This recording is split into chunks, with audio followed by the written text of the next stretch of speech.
한번 따라 하실까요? 우리는 이와 같이 로마로 가니라. 우리는 이와 같이 로마로 가니라. 이런 제목으로 말씀 은혜를 나누기를 원합니다. 여러분 혹시 기승전결 들어보셨습니까? 기승전결? 더 닦아야 되는데. 기승전결 언제 때 쓰는 것입니까? 시나리오, 시곡, 영화 극본, 아니면 소설, 단편 소설이든 장편 소설이든 어떤 거든 말하고 기승전결이 있어야 되는 것입니다. 심지어 노래에도 기승전결이 있어야 한다고 하더라고요. 기가 뭘까요? 발단이 생기는 것입니다. 어떤 일이 생겼습니다. 바로 결론 나진 않겠죠. 어떤 일이 생겼습니다. 근데 그 생긴 일이 전개가 되기 시작을 합니다. 연결이 되기 시작하는 것입니다. 발단이 되고 전개가 되어 나가는 것입니다. 발단하고 전개되어 나갈 때는 과연 이게 어떻게 될지 아무도 모르는 것이죠. 그래서 영화가 재밌고 글이 재밌고 시나리오가 재밌고 연극이 재밌고 하는 것입니다. 야, 이게 어떻게 전개하는 과정을 보면서 이게 어떻게 될까? 그 다음에 전모, 발단, 전개하며 위기, 갈등, 막 스토리들이 막 엉키기 시작하고 갈등하기 시작하고 위기가 다가오고 어떡하지? 그러다가 클라이막스, 절정에 이르니까요. 야, 이제 모든 게 끝난 거 아니야?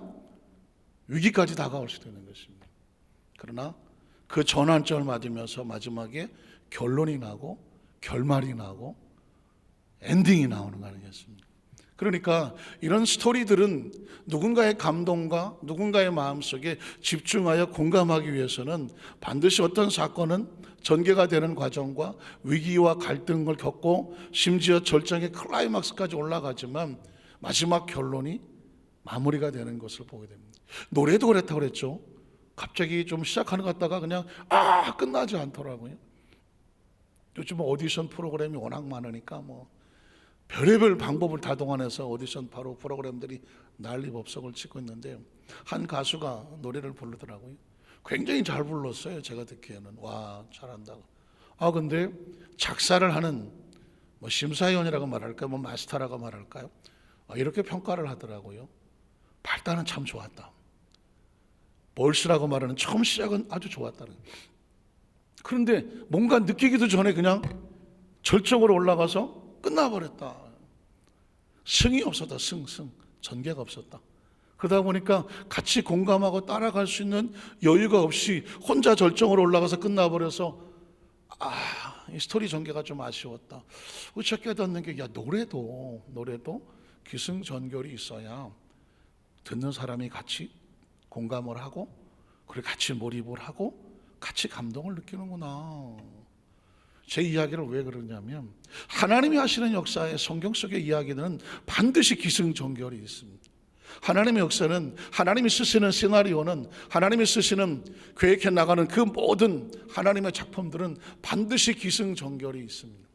이 말은 뒤집어서 말하면 하나님의 기승전결에 나갈 때에 마지막 결론 내리기 전까지는 누구도 하나님의 결론을 먼저 내리면 안 된다는 것입니다.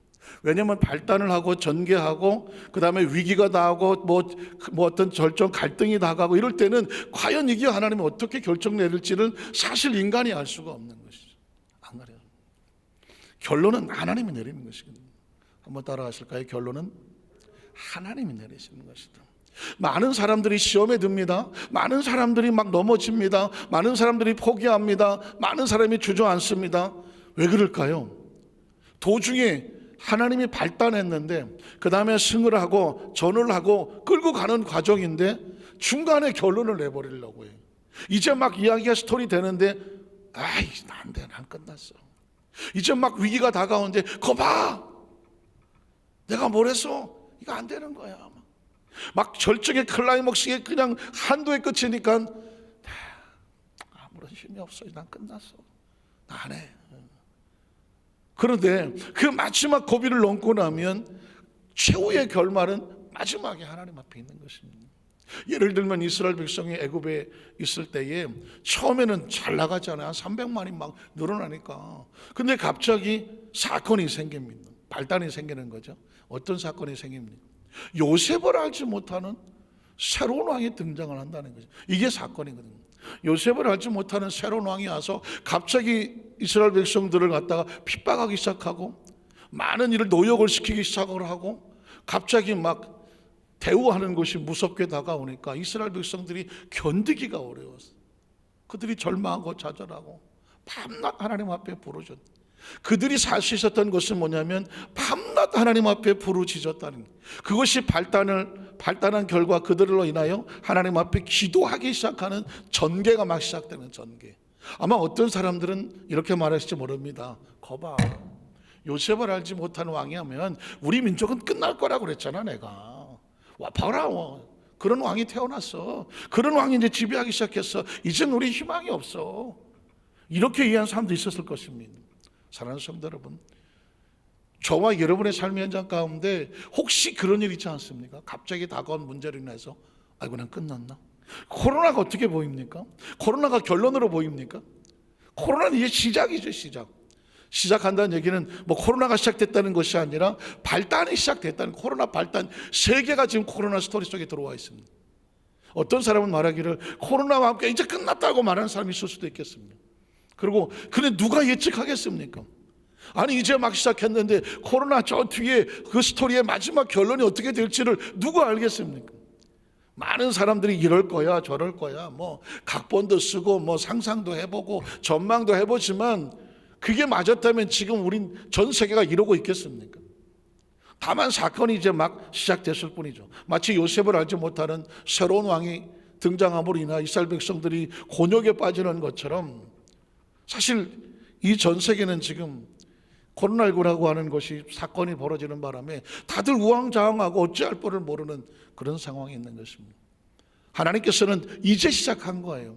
요셉을 알지 못하는 왕이 와서 이스라엘 백성은 이제 우리 끝났나 봐, 이제 우리한테 봄날은 갔나 봐 라고 할 때 이제 하나님은 시작이에요. 한번 따라 하실까요? 이제 하나님은 시작하신다. 여러분 신앙생활에서 절대로 포기하면 안 되는 게 뭐냐면 내가 힘들고 아무리 어렵다고 하지만 이제 하나님은 시작하는 거예요. 그 시작한다는 얘기가 고생이 시작된다는 것이 아니라 하나님의 작전이 시작이 되는 것입니다. 하나님의 계획이 움직이기 시작을 한 겁니다.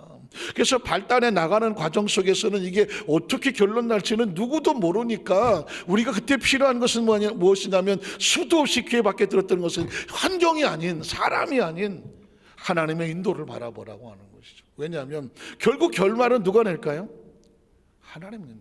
여러분 적어도 우리 여도수모 한사교회 성도들은 그 정도의 영적인 비전이 있지 않습니까? 코로나의 결말은 누가 낼까요?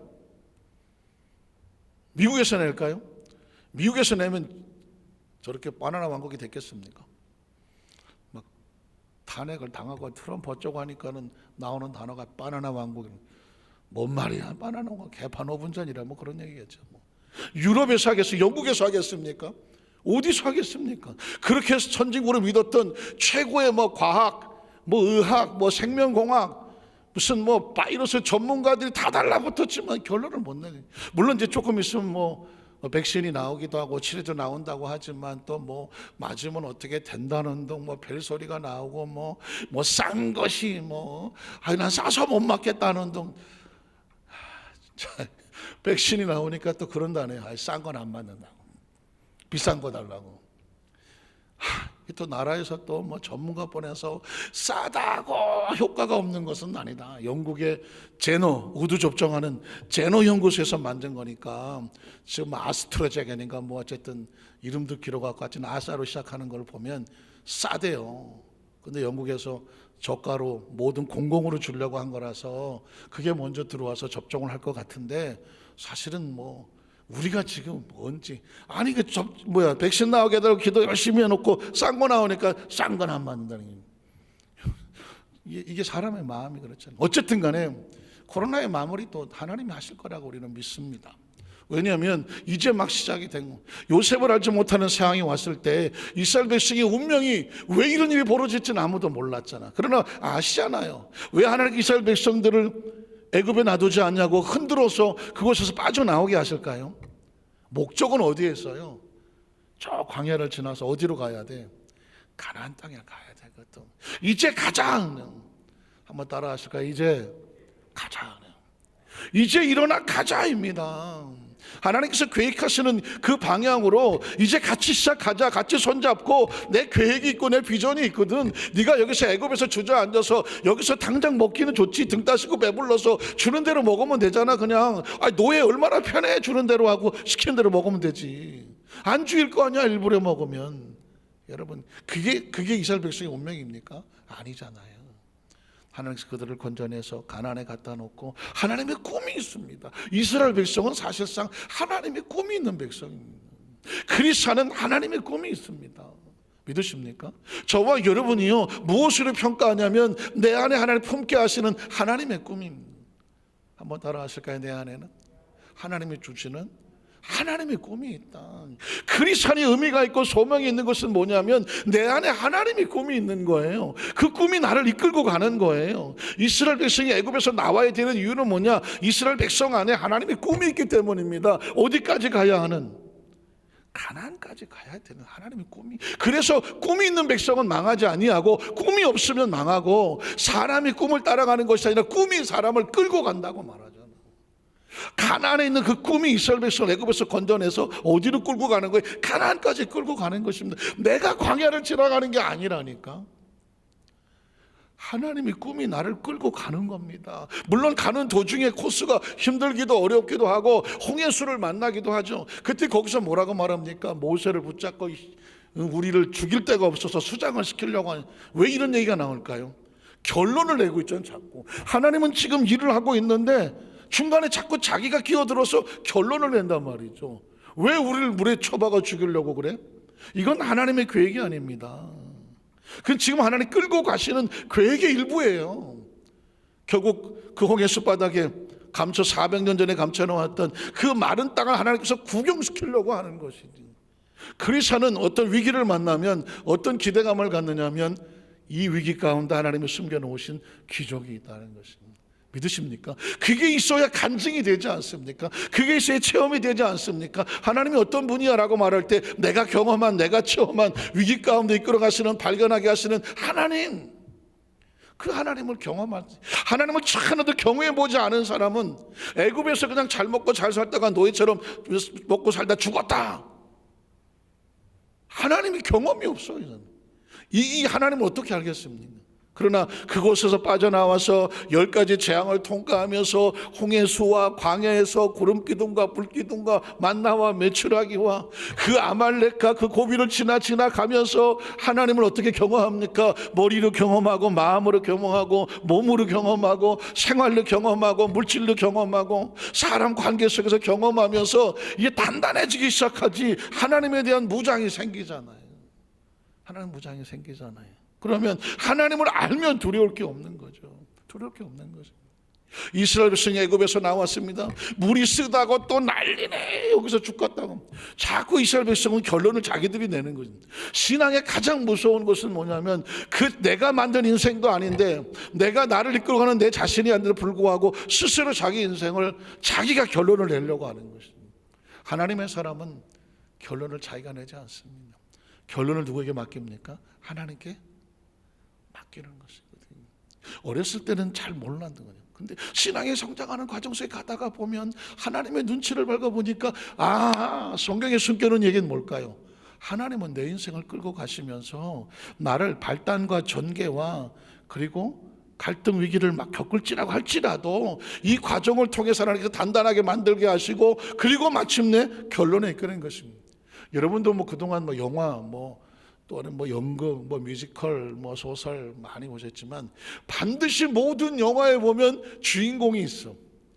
그런데 그 주인공이 처음부터 끝까지 평탄하게 가는 영화 있으면 얘기해봐요. 그런 영화는 보지도 않아 아무도. 꼭 발단이 생기는데 힘들고 어렵게 시작을 해. 아니면 잘 나가는데 갑자기 힘들고 어려워져. 그러다가 더 심한 구렁텅이로 떨어져. 마지막에는 이제 끝났어. 그래서 어떡해 저거 어떡해 그런 것 같아. 그런데 그때마다 위기에서 건져내 이겨나면서 어떻게 더 단단해지고 성장해지고 성숙해져. 그리고 그 마지막 결론, 그 클라이막스에서 진짜 모든 사람들이 깜짝 놀랄 만한 그 어떤 스토리가 있으면서 그 주인공이 새로운 모습으로 다 우뚝을 서게 되죠. 뭘 경험합니까? 그러면서 그 주인공은, 물론 영화의 주인공은 절대 죽지 않지만 가끔 죽는 경우도 있습니다만, 죽지 않지만 그 주인공이 왜 그렇게 성장해 갈 수 있는가를 그가 겪은 과정을 통해서 독자들에게, 관객들에게 보여주는 것이죠. 사실은 모든 게 진짜 그렇습니다. 이스라엘 백성이 애굽을 통과해서 지나갈 때도 이스라엘 백성은 그게 과정이었어요. 한번 따라하세요. 광야는 이스라엘 백성의 종착지가 아니라 과정일 뻔했습니다. 지금 저와 여러분이 겪고 있는, 혹시 개인적이든 가정이든 사업이든 직장이든 인간관계든 삶 속에 겪는 모든 것들은요, 겪는 것들은 그냥 과정이에요. 만들어 가시는 과정이에요. 적어도 절대로 어떤 상황 속에 포기하면 안 되고요, 주저앉으면 안 되고, 뒤로 물러서면 안 되고요. 이 과정 속에서 하나님께서 마침내 끌고 가서 그 결론 내릴 때까지 그 결론을 끝까지 보는 사람을 크리스찬이라고 하는 겁니다. 한번 따라하실까요? 우리는 하나님의 결론을 끝까지 볼 것입니다. 그걸 믿음이라고 말하는 것입니다. 중도에 아직 결론도 안 났는데 중도에 포기하는 것을 불신앙이라고 말하는 것입니다. 이스라엘 백성의 가장 그 클라이막스는 뭡니까? 12명의 정탐꾼이라는 것이죠. 그게 클라이막스예요. 그 정탐꾼들이 보고 와서 10명의 정탐꾼이 보고를 할 때 그 보고 내용이 뭘까요? 단순하게 얘기하면 자기들이 결론 내린 겁니다. 그 땅을 보고 왔더니, 아이고 나 진짜 하나님이 우리를 여기까지 왜 끌고 왔나 했더니 저기 가서 쳐 죽이려고 끌고 왔어. 이게 무슨 소리입니까? 하나님이 하시고는 스토리를 보고 자기들이 결론을 내버리는 것입니다. 그러고 보니까 저 하나님도 못 믿을 것 같으니까 모세도 못 믿고 여호수아 갈렙도 못 믿고 어떻게 합니까? 그들의 소리에 귀를 막고 돌로 쳐서 죽이려고 그러지 않습니까? 이제 다 필요 없어. 우리가 이제 내 인생의 스토리는 우리가 쓰자. 리더자는 우리가 세우자. 그리고 그 사람을 세워놓고 다시 애굽으로 가서 옛날 스토리로 돌아가자. 그건 하나님의 스토리가 아닌 것이거든요. 우리 한 사람 한 사람에게는 하나님의 스토리가 있습니다. 하나님의 스토리. 저와 여러분을 이끌고 온 하나님의 스토리가 있다는 것입니다. 결국 어떻게 됩니까? 하나님 어떻게 결론을 냅니까? 그 민수기 13장 14장 그 밑으로 쭉 14, 15, 16줄 가다 보면 하나님이 가슴을 치지 않습니까? 너희가 말하는 건 내 귀에 다 듣고 있는데 그 내 귀에 들린 대로 너희가 쓰는 스토리대로 그렇게 만들어 줄게. 광야에서 죽을 거라고, 가나안에 들어가 보지도 못하고 죽을 거라고. 그래 너희가 갔다 왔던 그 40일을 1년, 하루를 1년 삼아서 40년을 광야에서, 그렇게 좋아하는 광야에서 너희가 삥삥 돌다가 너희가 험담한 가나안 땅은 절대 눈에 보지 들어가지 못하게 할 거다. 너희가 한 스토리, 너희가 내 스토리를 믿지 않고 너희가 쓴 스토리를 뭐라고 말했냐면 어찌하여 너희가 나를 멸시하느냐라고 말했습니다. 하나님의 스토리를 믿는, 따라가는 것을 믿음이라고 말하는 것이고 순종이라고 말하는 것이고, 자신들이 스토리를 쓰는 것은 하나님이 멸시하신다, 멸시를 받는다고 생각을 하시는 것입니다. 그래서 여러분, 그 스토리의 결론은 뭘까요? 여호수아와 갈렙은 그들과 달라서 새로 태어난 새로운 세대를 이끌고 가나안 땅에 들어가서 그 땅에 왕국을 세우는 것이 아니겠습니까? 그게 결론입니다. 제가 그랬죠. 우린 마지막까지 결론 보자. 하나님께서 그 애굽에서 건져내서 우여곡절 끝에 가나안 땅에 세워놓고 싶은 하나님의 세워놓으시는 하나님의 결론을 보자는 것입니다. 여러분, 성경 속에서 그런 관점에서 바라보면 아브라함에게 한 약속도 본토 친정 아버지 집을 떠나면 이제부터 내가 지시하는 거라. 그럼 내가 너의 스토리를 쓴다. 발단하지 않습니까? 날 따라와. 너와 네 자손이 하늘의 별 같고 땅의 모래 같고 지금 이 땅, 이 가나안 땅을 너에게 주리라 그랬습니다. 그러면 이제 우여곡절이죠. 아브라함의 스토리가 계속 창세기 12장부터 쭉쭉쭉 내려와 한 22장까지 이삭을 드릴 때까지 열대장이 쭉 흘러가지 않겠습니까? 그냥 하나님 스토리예요. 어떻게 보면 되냐면 하나님의 발단 전개, 그 다음에 위기 갈등, 클라이막스는 뭐예요? 이삭 내놓으라고 하는, 큰일 나지 않았습니까? 그 마지막 순간에 아브라함이 그러셨습니다. 저 위에 올라가면 하나님이 예비해 놓은 양이 있을 거야. 아들아, 우리 올라가서 하나님의 결론 보러 올라가자는 거예요. 그렇지 않고서는 절대 못 끌고 올라가는 거예요. 하나님의 결론을 보고 싶지 않으면 아브라함은 거기서 도망을 칠 것입니다. 자기가 스토리를 썼을 겁니다. 그런데 아브라함이 이렇게 말합니다. 아들아, 걱정하지 마라. 하나님이 자기로서 친히 양을 예비할 거다. 그 결론은 하나님이 쓸 거를 예비하고 올라가는 것입니다. 그리고 마침내 하나님께서 결론 내리죠. 이제야 네가 날 경외하였구나. 그래서 어떻게 합니까? 그동안 약속했던 건 이제부터 네가 체험하게 해주겠다. 이게 아브라함 아닙니까? 야곱도 그랬고 요셉도 마찬가지고. 요셉이 꿈을 꿨다? 발단입니다. 발단했다고 바로 총리되지 않습니다. 우리가 착각하면 안 되는 게 뭐냐면, 내가 꿈을 꿨어, 내가 어떤 하나님의 계시를 받았어, 또 어떤 내가 뭘 기도를 했어, 내가 응답을 받은 것 같아. 이제 시작입니다. 요셉이 꿈을 꿨다고 바로 총리 됐나요? 아니잖아요. 총리가 되기 위한 과정을 밟잖아요. 연단을 받고 팔려가기도 하고, 그리고 남의 집살이 하고, 그 중간에 보면 이렇게 말하죠. 재수도 더럽게 없다. 어떻게 되겠어. 중간에 보면은요, 하나님의 시사 중간에 보면은 모두 다 전 손가락질 합니다. 그러나 크리스천은 뭐라고요? 우리는 하나님이 쓰시는 스토리에 중간을 보고 평가하지 않아요. 그래서 우리는 서로 지금도 마찬가지입니다. 서로 중간을 보고 서로 부족한 우리 서로를 바라보면서 절대 서로 평가를 하면 안 돼.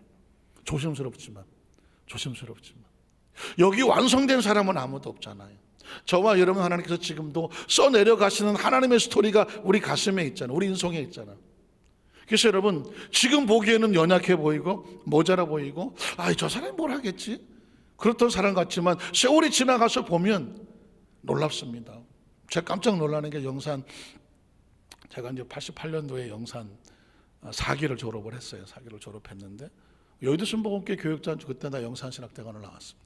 한 100명 정도 되는, 우리 동기 한 100명 정도 되는데, 저를 포함해서 그때 당시 다 햇병아리들이죠. 기타 메고 그냥 남방에 바지 입고 전도 다니고 머리는 그땐 장발이었죠. 다 열심히 서로 바라보면서 우리가 어떻게 사역을 할까? 서로 바라보면서 우리가 어떻게 사역을 할까? 그냥 막 은혜로 그냥 하는 겁니다. 배도 고프고 먹을 것도 만만치 않고 그냥 열심히 봉사하고 교회에서 살고 그러고 봉사했어요. 세월이 지났죠. 깜짝 놀라는 것은 그때 같이 정말 신학생끼리 이렇게 했던 목사님 한 분은 지금 영국의 런던 순복음교회 김영국 목사, 우리 동기거든요. 저하고 교회학교 오랫동안 같이 있었는데, 영국에서 지금 제일 잘 유럽 총회장하고 아들이 케임브리지 대학에 들어가고, 저하고 맨날 우리 라면 끓여 먹고 어디 가서 피자 사 먹고 그랬던 목사님인데, 영국의 유럽 총회장하고 영국 런던 순복음교회에서 아주 훌륭하게 사역을 멋있게 하고 있죠. 그때 그냥 서로 같이 연단 받고 산교도 다니고 기도도 목사님 하나는 아프리카 총회장을 하는데, 스페인 라스팔마스 교회에 혹시 기억하시나요? 거기 담임 목사님 또 한 20여 년 이상 할 거냐, 꽤 오랫동안 좀 하고 계시는 아프리카 총회장하고 참 얌전하시고 사모님도 아주 얌전하시고 그런 것 같은데, 어마어마한 일을 잘 해내시고, 같이 지금 누구야, 강년순복음교회 이명근 목사님도 저희 신학교 동기인데, 이분은 브라질 순복 갔다가 미국에 또 갔다가 한국에서 여의도 순복이 부목사님 하시다가 강릉에 가시고 있네요. 사역들을 보면 우리가 그때 다 도토리들이었어요.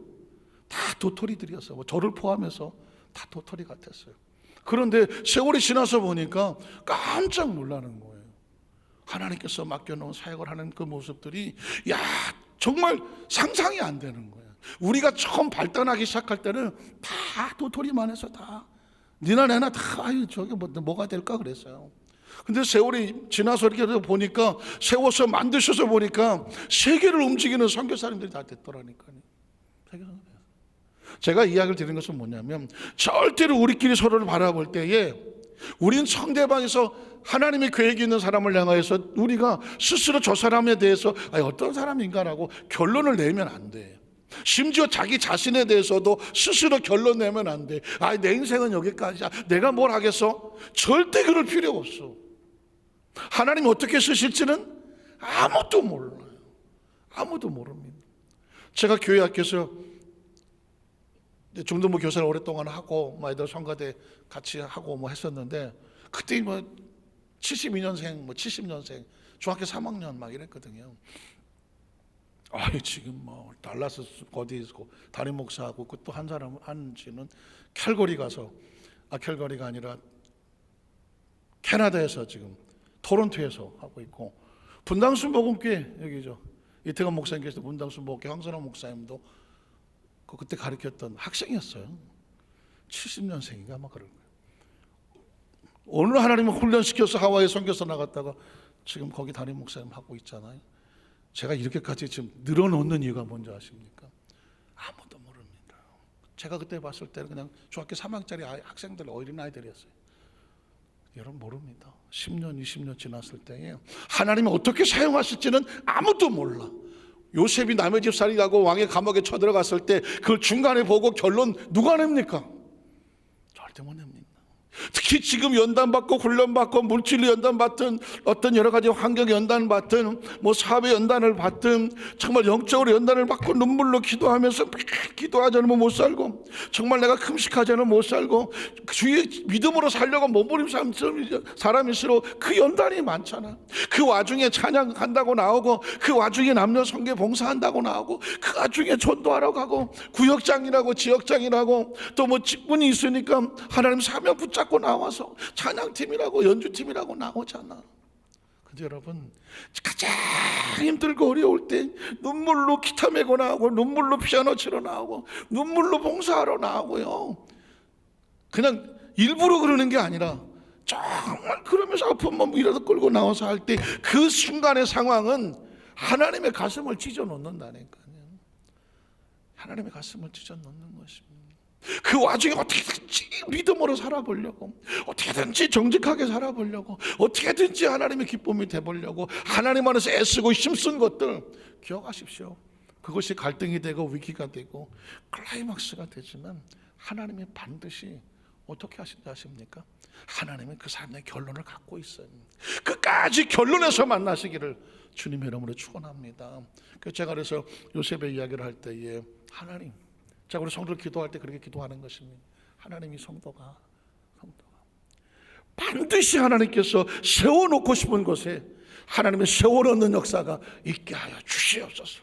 지금은 연단받고, 지금은 훈련받고, 지금은 사람에게 무시당하고, 지금은 사람들 혹시 모르는 사람의 손가락질을 하고, 혹시 사람에게 연단받고 막 상처받고 힘들어 보일지 몰라고, 왜 소해 보이고 주목할 만한 것이 하나도 없어 보일지 몰라고 요셉 이야기를 하는 것입니다. 그렇게 보인다고 할지라도 도돌아서면서 저는 끝났어 라고 말할지 모르지만, 마침내 하나님께서 뚜껑을 열고 박스를 뜯고 포장을 지키고 쫙 하고 세워놓는 그날 반드시 그날이 오게 하여 주시옵소서. 기도하는 것입니다. 그건 아무도 모르는 것이에요. 왜냐하면 하나님의 스토리는 끝에 가봐야 하는 것입니다. 말씀을 정리하기를 원합니다. 사도행전 9장 13절로 15절에 보면, 방송실이 당황하셨습니까? 근데 내가 앞에 쭉 해결하고 그냥 사도행전 9장으로 바로 갔어요. 자, 아나니가 대답하되 주여, 이 사람에 대하여 내가 여러 사람에게 듣사온즉, 처음 이제 바울에 대해서 아나니아가 이제 주님의 음성을 듣고 자기 생각을 얘기하는 것입니다. 그가 예루살렘에서 주의 성도에게 적지 않은 해를 끼쳤다고 하더니, 자, 논리적으로 말하는 것입니다. 이 사람이요, 주님, 예수 믿는 사람 핍박하던 사람입니다. 그러니까 이 사람 어떻게 되겠습니까? 여기서도 주 이름을 부르는 모든 사람을 결박할 권한을 대자상들에게 받았나이다 하거늘, 그러니 이 사람, 주님, 이 사람 위험한 사람입니다. 쓰면 안 되는 사람입니다 라고 결론을 내리고 있습니다. 아나니아가 바울에 대해서 결론 내립니다. 틀린 말은 아니에요. 아나니아의 눈에는 그렇게 보였고 그 시대 사람들 다 그렇게 보였습니다. 그런데 그 다음 절을 보면 주께서 이르시되, 주님의 스토리는 달라. 바울을 보고 다른 사람들 그렇게 생각했지만 주님은 어떻게 생각했냐면, 가라, 이 사람은 내 이름을 이방인과 임금들과 어떻게 이스라엘 자손들에게 전하기 위하여 택한 나의 뭐다? 그릇이야. 이게 주님의 결론인 거예요. 이 사람은 지금은 이게 뭐가 될지 몰라서 질그릇이 되기 위해서 물레가 돌아가고 진흙이 번죽이 되고 볼 때는 쓸모없어 보일지 모르지만 이거 그릇 잘 만들어서 내가 이방의 복음을 전하기 위한 도구를 쓸 거야. 이 주님은 벌써 이 바울을 저 로마에 갖다 놓고 복음을 전할 도구를 만드는 것입니다. 그러면 이 그릇이 도중에 깨지겠습니까? 이 그릇이 도중에 어떤 놈이 와서 그냥 밟아버리겠습니까? 이 그릇이 도중에 중간에 그냥 깨져서 쓸모가 없어서 버려지겠습니까? 절대 그렇게 되지 않습니다. 왜냐하면 하나님이 내가 쓰시겠다는 그릇이며 하나님의 손엔 최고의 주인공인 거예요. 아무리 힘들고 어려워도 위기와 갈등이 있어도 마침내 하나님께서 이 그릇을 쓰시는 모습을 보여야 그게 결론이거든요. 사도행전 27장 21절 26절에 보면 여러 사람이 오래 먹지 못하였음에 가운데 서서 말하되 여러분이 내 말을 듣고 글에 대해서 떠나지 아니하여 이 타격과 손상을 면하였더라면 좋을 뻔하였느니라. 내가 너희를 권하노니 이제는 안심하라. 너희 중 아무도 생명에는 아무런 손상이 없겠소. 이유가 뭐예요? 바울과 같이 가는 사람이거든. 이 사람들이 바울을 배로 태우든지 로마로 같이 가기 위해서 같이 도와줘야 될 사람이거든. 그릇을 보호해줘야 될 사람이거든. 사실 그 교회 공동체는 뭐냐면요, 서로 도우는 공동체인 거예요. 네가 살아야 나도 사는 거고 내가 살아야 너도 사는, 같이 사는 공동체. 그게 공동체지 혼자 살면 공동체겠습니까? 같이 사는 거예요. 바울의 사역을 위해서 바울을 옆에서 같이 호송하는 사람들인데 바울을 살리기 위해서 이 사람도 같이 사는 것입니다. 나중에 결국 이 사람들도 다 바울을 통하여 복음을 듣게 됩니다. 그 다음 절에 보면 내가 속한 바 곧 내가 섬기는 하나님의 사자가 어젯밤에 내 곁에 서서 말하되 바울아 두려워하지 말라. 잘 들어보십시오. 내가 누구 앞에? 가이사 케사르 로마의 황제 앞에 서야 하겠고, 이게 결론이에요. 바울은 도중에 아무리 풍랑을 만나든 배가 깨지든 어서 뱀에 물리든 어떤 일이 벌어지더라도 하나님은 반드시 이 바울을 어디 갖다 놔? 로마의 황제 앞에 갖다 놓겠다는 것이 서야 하겠고, 또 하나님께서 너와 함께 항해하는 자들을 어떻게 다 내게 주셨으니 그들도 생명도 보호하겠다는 거죠. 주셨다 하였으니 그러므로 여러분이 안심하라. 나는 내게 말씀하신 그대로 어떻게 돼요? 되리라. 그게 결론이죠. 말씀대로 되니라가 결론입니다. 말씀은 발단이고요, 그 말씀이 이루어지는 상황, 전개, 기승전, 위기, 갈등, 클라이막스까지 가요. 그러나 말씀은 어떻게 된다? 그대로 되리라. 결론은 하나님. 기승전 하나님인 거예요. 기승전 저리 가도 하나님인 거예요. 기승전 여기 와도 하나님인 거예요. 그래서 그 다음 절을 보면 그런즉 우리가 반드시 한 섬에 걸리리라. 목적은 뭐예요? 하나님께서 결론을 하는 곳에 가야 하기 때문입니다. 오늘 본문 28장 11절도 15절은 그래서 하는 것입니다. 그 중간에 유라굴라 강풍도 만나고 멜리데 섬에 가서 거기서 사람들 보블리오를 만나갖고 찬대도 받고 뱀에 물렸다가 위기도, 저 사람 어떻게 잘못한 놈은 꼭 잘못하게 돼 있어, 손가락질 받았지만 거기서 위기가 오히려 전화위복이 되고 결국 다시 배를 타고 어떻게 됩니까? 석 달 후 우리가 그 섬에서 겨울을 난 알렉산드리아. 지명이 많이 나오니까 사실은 사도행 바울이 1차 여행 2차 여행 3차 여행 해갖고 그림을 그려가면서 여기 갔습니다, 저기 갔습니다, 저기 갔습니다. 필요할 수도 있겠지만 제 생각에는 지명이나 장소는 별 의미 없다고 생각을 합니다. 저는 왜 그런지 아십니까? 하나님이 계획하시는 결론이 중요한 거죠. 자, 과정은 그래요. 겨울을 났고 알렉산더 배를 타고 떠나니 그 배의 머리 장식은 디오스구로라. 수라구사에 대고 사흘을 있다가 거기서 둘러가서 지금 가는 거예요. 로마로 가는 길이 이렇게 좀 복잡한 거예요. 레기온에 이르러 하루를 지낸 후에 남풍이 일어나므로 이튿날 보디올에 이르러서 거기서 형제들을 만나 그들의 청함을 받아 이레를 함께 머물더라. 그래서 어떤 거예요? 우리는 이와 같이 그 모든 과정이 어디로 가는 거예요? 로마로 가니라는 것입니다. 어쩌고 저쩌고 해도 로마로 가. 왜 로마 갈까요?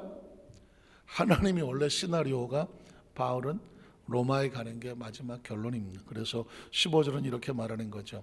그곳 형제들이 우리 소식을 듣고 아비어 광장과 트레이스 타베르네까지 맞으러 오니 바울이 그들을 보고 하나님께 감사하고 담대한 마음을 얻어. 왜 담대한 마음을 얻었을까요? 바울도 인간이야.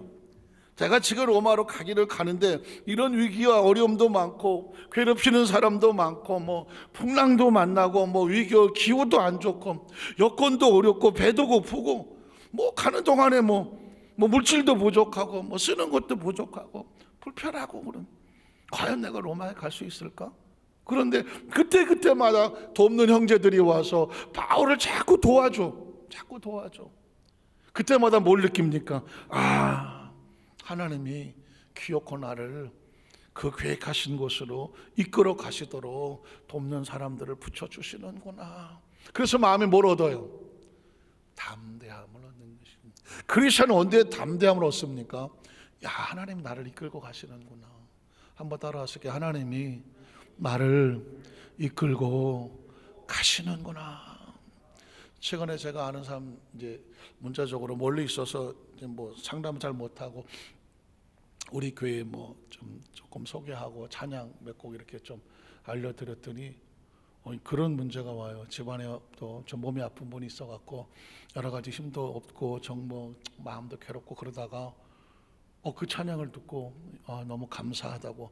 그래서 뭐라고 썼냐면 이렇게 썼어요. 나는 아무리 내가 기도해도 하나님이 워낙 바쁘셔갖고 그리고 또 나보다 신경 쓸 때가 많으셔갖고 난 신경 안 쓰는 줄 알았다.